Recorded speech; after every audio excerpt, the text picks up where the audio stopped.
Now I'm going to tell you a bit about UINavComponents.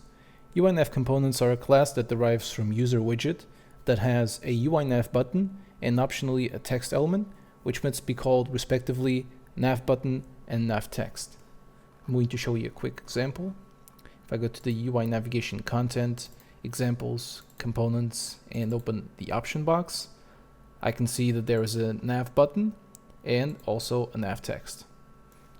Another cool thing about UINavComponents is that they have the onNavigated to and from event.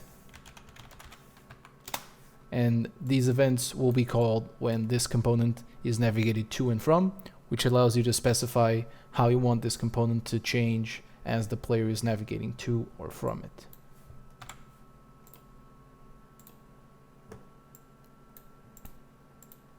Now I have deleted everything in the tutorial widget from the graph and the hierarchy, so I can show you all these new UINavComponents. There are three main classes that you should be aware of. The first one is the option box, which is just a class that has a text element, and that text element can change according to a number range or a set of strings.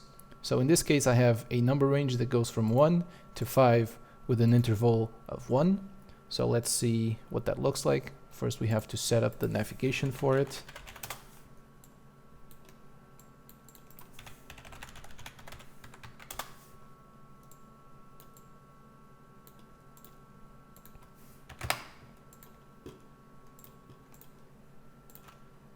So there we go. We started option 1, then go to 2, 3, 4, and 5, and we stop at 5. I'm now navigating with the keyboard, but I can also use the mouse. I can also loop the options so that it goes from 1 to 5 and then to 1 again.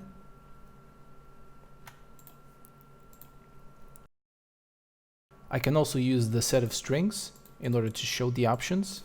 So I'm going to put a yes, a no, and a maybe.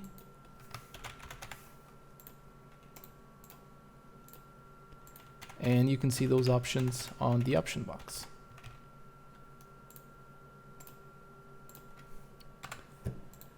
The next class we have is the slider box, which works very similarly to the option box, but only supports a number range, and it also has a progress bar that shows how far into the options the player is.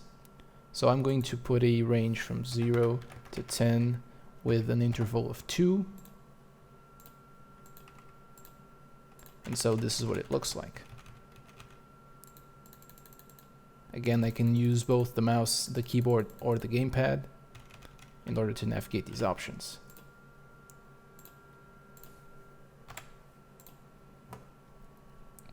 And lastly, we have the slider. So this slider works just as a regular slider, but it has an associated text element or spin box. In this case, we don't have the nav text element. We do have the nav spin box. And we can also change a bunch of parameters regarding its interval and its range. We can also change the maximum and minimum decimal digits. We can change whether it uses a comma or a dot, and then we can change the handle hover and the bar hover color, which is the color of the handle and the bar that the slider is going to change to when you navigate to it. In this case, it's transparent, so it's going to become essentially invisible, but we're just going to change it to black just to show that it is working. And there we go. So I can drag the slider, the spin box will be updated accordingly. I can also introduce a number into the spin box, and it will clamp the value to the desired step size.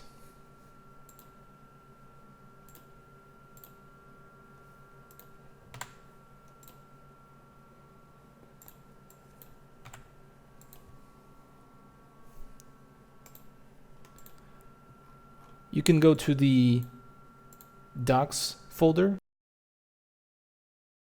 in the UI navigation content, and you can find the UINav component box, docs. which will show you a bunch of useful options that you can have in all of these classes that I just showed you.